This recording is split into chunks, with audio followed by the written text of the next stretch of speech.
Assalamualaikum warahmatullahi wabarakatuh. Perkenalkan nama saya Ainusyah Bilqis dengan NIM J1B023123. Di sini saya akan mempresentasikan tugas dari mata kuliah evaluasi kesesuaian lahan dengan judul yaitu evaluasi kesesuaian lahan komoditas jagung pada Kabupaten Bima, Nusa Tenggara Barat. Baik, di sini saya akan menjelaskan latar belakangnya, di mana jagung merupakan salah satu komoditas pangan utama di Indonesia yang memiliki peranan penting dalam mendukung ketahanan pangan nasional. Selain dimanfaatkan sebagai bahan pangan, jagung juga digunakan sebagai bahan baku industri dan pakan ternak, sehingga kebutuhan terhadap komoditas ini terus meningkat dari tahun ke tahun. Kabupaten Bima merupakan salah satu daerah sentra produksi jagung di Provinsi Nusa Tenggara Barat yang memiliki potensi lahan cukup luas untuk pengembangan tanaman jagung. Namun, keberhasilan budidaya jagung sangat dipengaruhi oleh kondisi lahan seperti temperatur, curah hujan, pH tanah, tekstur tanah, dan kemiringan lereng.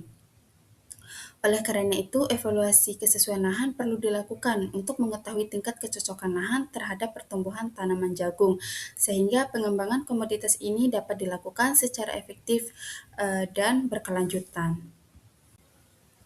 Selanjutnya di sini ada rumusan masalah, di mana di sini ada 3 poin rumusan masalah, yaitu yang pertama, bagaimana karakteristik lahan untuk budidaya jagung di Kabupaten Bima.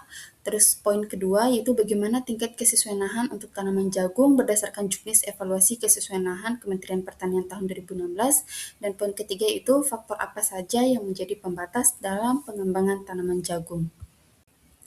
Kemudian di sini ada metodologi penelitian, di mana lokasi kajian yang saya ambil di sini yaitu kajian kesusahan lahan ini saya ambil pada Kabupaten Bima, Provinsi Nusa Tenggara Barat yang merupakan salah satu sentra budidaya jagung di daerah tersebut. Lalu kemudian di sini ada metode analisis, di mana metode yang saya gunakan yaitu metode matching atau pencocokan, yaitu membandingkan karakteristik lahan aktual dengan persyaratan tumbuh tanaman jagung berdasarkan juknis PPP Kementan tahun 2016. Baik, selanjutnya di sini saya akan menjelaskan tabel persyaratan tumbuh jagung berdasarkan juknis BPP Kementan tahun 2016. Di mana di sini saya akan menjelaskan 5 parameter, di mana parameter pertama yaitu ada temperatur. Di mana jika nilai temperaturnya 21 sampai 26 derajat Celcius, maka dia masuk kelas S1. Dan jika temperaturnya lebih dari 26 sampai 29 derajat Celcius, maka dia masuk S2 atau kelas S2. Lalu jika temperaturnya lebih dari 29 sampai 33 derajat Celcius, maka dia masuk kategori S3. Dan jika nilai temperaturnya lebih dari 33 derajat Celcius, maka dia masuk kelas N atau kelas tidak sesuai. Selanjutnya di sini ada parameter curah hujan, di mana jika curah hujannya 1.200 sampai 1.500, maka dia masuk kelas S1. Dan jika nilai curah hujannya lebih dari 1.500 sampai 1.900, maka dia masuk kelas S2. Dan jika nilai curah hujannya 1.900 sampai 2.300, maka dia masuk kelas S3. Lalu jika nilai curah hujannya lebih dari 2.000 sampai 2.300, maka dia masuk kelas N atau kelas tidak sesuai.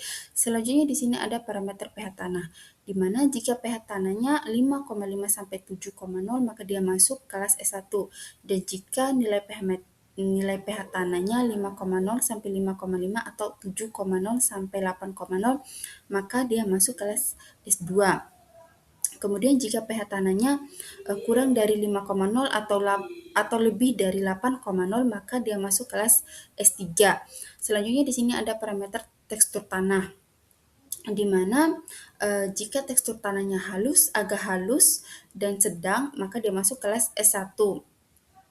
Dan jika tekstur tanahnya halus, agak halus, dan sedang, maka dia juga masuk kelas S2. Selanjutnya jika untuk tekstur tanahnya yang agak kasar, maka dia masuk kelas S3, dan untuk tekstur tanah yang kasar, maka dia masuk kelas N atau kelas tidak sesuai. Selanjutnya di sini ada parameter terakhir yaitu parameter kelerengan, di mana jika kelerengannya kurang dari 8%, maka dia masuk kelas S1. Dan jika kelerengannya 8-15%, maka dia masuk kelas S2. Kemudian jika kelerengannya bernilai 15-25, maka dia masuk kelas S3.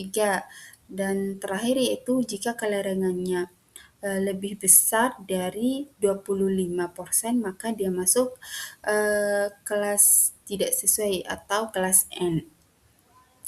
Oke, selanjutnya di sini ada data karakteristik lahan untuk Kabupaten Bima, di mana di sini ada 5 parameter, yaitu parameter pertama ada temperatur, di mana nilainya 29,60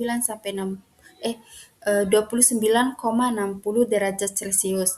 Lalu parameter kedua ada curah hujan, yaitu 1.400 mm per tahun. Kemudian ada parameter pH tanah, di mana nilainya 6,75. Lalu di sini ada parameter tekstur tanah, di mana untuk tekstur tanah di lahan Kabupaten Bima itu agak kasar atau pasir berlempung. Lalu yang terakhir itu ada parameter kemiringan, di mana untuk parameter kemiringan pada lahan Kabupaten Bima bernilai 9%. Baik, di sini saya akan menjelaskan hasil evaluasi kesesuaian lahan jagung, di mana di sini ada 5 parameter, yaitu parameter pertama ada temperatur. Untuk nilainya itu 29,60 derajat Celcius, dia masuk kelas S2. Untuk curah hujannya yaitu 1.400 mm per tahun, dia masuk kelas S1. Lalu untuk pH tanahnya yaitu 6,75, dia masuk kelas S1. Untuk tekstur tanahnya yaitu agak kasar atau pasir berlempung, dia masuk kelas S2. Lalu di sini ada kemiringan lereng, nilainya 9%, dia masuk kelas S2.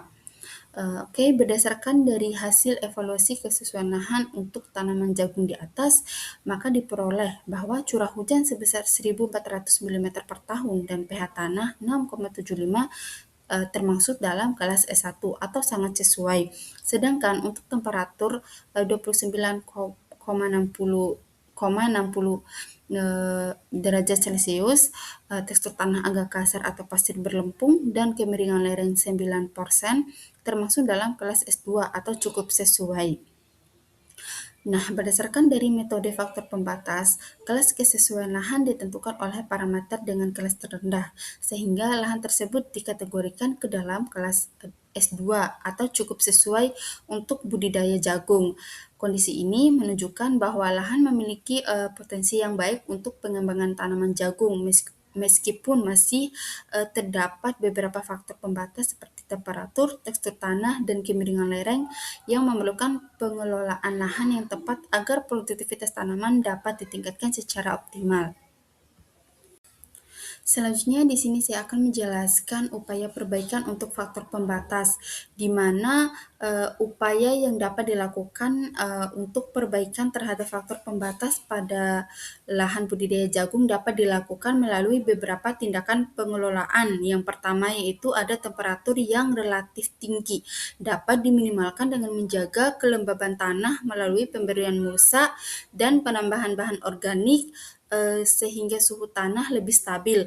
Kedua, yaitu tekstur tanah yang agak kasar atau pasir berlempung dapat diperbaiki dengan penambahan pupuk kandang, kompos, atau bahan organik lainnya untuk meningkatkan kemampuan tanah dalam menahan air dan unsur hara.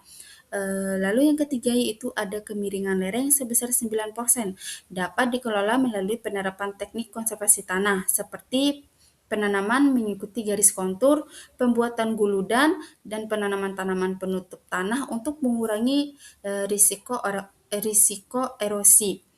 Dengan penerapan pengelolaan tersebut, maka faktor-faktor pembatas dapat diminimalkan sehingga produktivitas tanaman jagung dapat meningkat secara optimal dan berkelanjutan.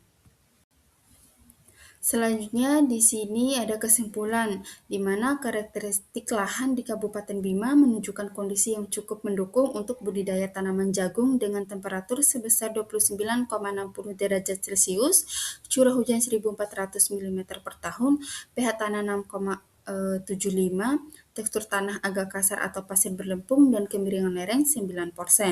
Berdasarkan hasil evaluasi kesesuaian lahan, curah hujan, dan pH tanah termasuk dalam kelas S1 atau sangat sesuai, sedangkan temperatur, tekstur tanah, dan kemiringan lereng termasuk dalam kelas S2 atau cukup sesuai. Dari hasil pencocokan atau matching antara karakteristik lahan aktual dengan persyaratan tumbuh tanaman jagung berdasarkan pedoman teknis evaluasi kesesuaian lahan Kementerian Pertanian tahun 2016 menunjukkan bahwa lahan di Kabupaten Bima termasuk dalam kelas kesesuaian lahan S2 atau cukup sesuai.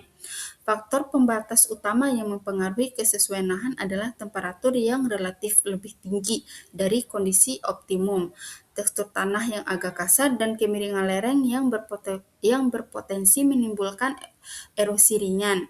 Namun demikian, faktor-faktor pembatas tersebut masih dapat diperbaiki melalui penambahan bahan organik, pemupukan berimbang, eh, penggunaan mulsa, serta penerapan teknik konservasi tanah sehingga lahan tetap berpotensi untuk pengembangan tanaman jagung secara optimal dan berkelanjutan.